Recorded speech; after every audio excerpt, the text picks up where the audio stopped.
ছাত্রদলের হল কমিটি ঘোষণার পর ঢাকা বিশ্ববিদ্যালয়ে ফের আলোচনায় ছাত্র রাজনীতি ইস্যু। আলোচনার জন্য ৩০টি ছাত্র সংগঠনকে বৈঠকে ডাকে প্রশাসন।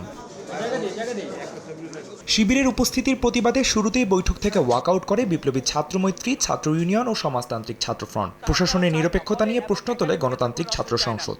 রাজনীতি ফিরে গেলে আবার দাসত্ব কালচারে ফিরে যাবে, আবার হচ্ছে গিয়ে কি গন্ডুম গেশম কালচারে ফিরে যাবে। ঢাকা বিশ্ববিদ্যালয়ের প্রক্টর সাইফুদ্দিন না, ঢাকা বিশ্ববিদ্যালয়ের প্রক্টর SM ফরহাদ। আমরা SM ফরহাদের প্রক্টরশিপে ঢাকা বিশ্ববিদ্যালয়ের করা অন্য কোনো মিটিংয়ে অংশগ্রহণ করব না। বৈঠক শেষে হলে ছাত্র রাজনীতি নিষিদ্ধের পক্ষে অবস্থান জানায় শিবির। আর গুপ্ত না থেকে শিবিরকে হল কমিটি প্রকাশের আহ্বান জানায় ছাত্রদল। বড় সংখ্যক শিক্ষার্থীরা হলের রাজনীতির ব্যাপারে দ্বিমত পোষণ করছেন, সমাধান চাচ্ছেন। সেক্ষেত্রে দুইটার একটার মুখোমুখি করে দেওয়াটা মানে উচিত না। এই গুপ্ত রাজনীতি নিষিদ্ধ করতে হবে। কেউ যদি বলে যে আমরা আবারও আংশিক কমিটি প্রকাশ করব, করে আবারও একটি অংশ রেখে দেব মততন্ত্র কায়েমের জন্য।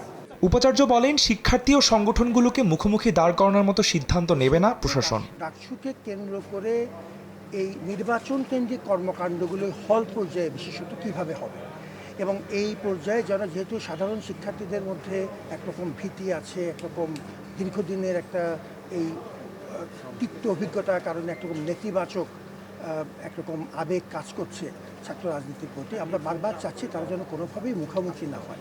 বৈঠক সূত্রে জানা গেছে, শিবির ও গণতান্ত্রিক ছাত্র সংসদ ছাড়া বাকি সব সংগঠনই হল ও একাডেমিক ছাত্র রাজনীতি চালুর পক্ষে অবস্থান নিয়েছে।